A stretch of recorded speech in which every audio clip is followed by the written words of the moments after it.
अस्सलाम वालेकुम, मैं आपसे मुखातिब हूँ हाजिक। पाकिस्तान के हालात बदलने वाले हैं। कानून कुदरत है, कुदरत का उसूल है कि हर ज़वाल के बाद उरूज आता है और हर उरूज के बाद ज़वाल भी आता है। तो पाकिस्तान जिस दिन बना, जिस दिन पाकिस्तान ने आज़ादी हासिल की, उस दिन से लेकर आज तक मुसलसिल ये ज़वाल पजीर हो रहा है और अब तो ज़वाल की इंतहा हो चुकी है। इससे हमारी पूरी कौम मुतासिर है, चाहे वो किसी भी दर्जे से ताल्लुक़ रखता हो, किसी भी क्लास से ताल्लुक़ रखता हो, ख़ासकर मिड क्लास के लोग और जो कि गुर्बत की लकीर के नीचे हैं, वो बहुत ही ज़्यादा मुतासिर हुए हैं।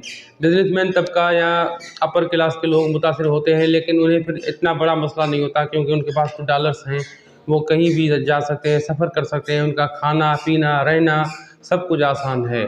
लेकिन जो गुर्बत की लकीर से नीचे हैं, उनके लिए अद्वियात का हुसूल, उनके लिए ग़िज़ा का हुसूल, उनके लिए सेहत के मसले मसाइल, उनके लिए एजुकेशन के मसले मसाइल बहुत ज़्यादा वो मुतासिर होते हैं।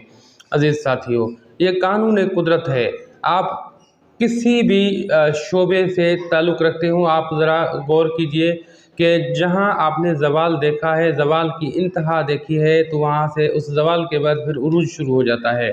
मसलन आप अपने जिस्म पर ही गौर कर लें, आप बहुत ही नाज़ुक और हसास हैं, आप नन्हे मुन्ने छोटे बच्चे हैं, फिर अल्लाह ताला आपको उरूज में लाता है, आपको शबाब, जवानी और क़ुव्वतें, एनर्जीज़, ताकतें, अक़ुल, फ़हम सब कुछ अता फ़रमाता है। उसके बाद आप फिर से ज़वाल पज़ीर होते हैं और आप बूढ़ापे की तरफ जाते हैं। आपकी तमाम एनर्जीज़, ताकतें, क़ुव्वतें, हत्ता कि अक़ल और फ़हम भी वापस ले ली जाती है और आप फिर से ज़वाल पज़ीर हो जाते हैं। तो यही कानून कुदरत है। किसी भी शोबे और पेशे से आप ताल्लुक़ रखते हों, उरूज और ज़वाल आने जाने की चीज़ है। हम इंतहा दर्जे को पहुँच चुके हैं ज़वाल के, तो अब मेरा ख़याल है कि इंशाअल्लाह ताला अल्लाह ताला हमें उरूज भी नसीब फ़रमाएगा। अब वो किस सूरत में आनी है, कौन से लोग होंगे वो जो पाकिस्तान में को उरूज तक लेकर चलेंगे, हमें वो मंज़िलें दिखाएँगे। इंशाअल्लाह ताला वो वक्त दूर नहीं कि हम ज़वाल के बाद फिर उरूज की तरफ रवां दवां होंगे और हमारे बहुत ही हालात बेहतर होंगे।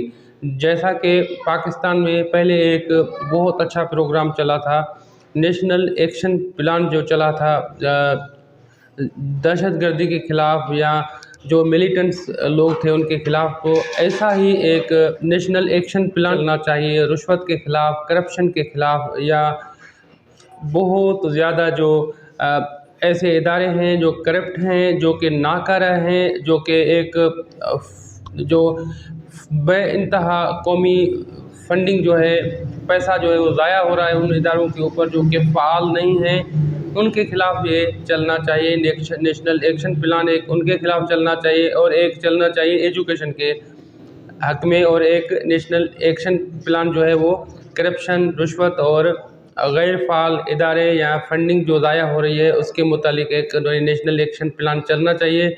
इससे बहुत ज़्यादा बेहतरी आ सकती है। तो यहाँ पर कोई ख़ास इदारा या कोई ख़ास फ़र्द टारगेटेड नहीं है, हम सिर्फ पाकिस्तान की खैर ख़वाही के हवाले से बात कर रहे हैं।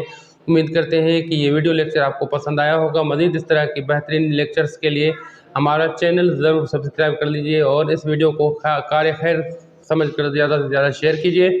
पाकिस्तान के हक़ में बहुत ज़्यादा दुआएँ कीजिए। हमारी बहुत ज़्यादा दुआओं की पाकिस्तान को इस वक्त ज़रूरत है। बहुत ज़्यादा हालात ख़राब हैं। अल्लाह ताला हमारे मुल्क के प्यारे वतन के हालात को बेहतर फरमाए। हमारी दुआएँ इसके साथ हैं। हाज़िक को दीजिए इजाज़त। अल्लाह।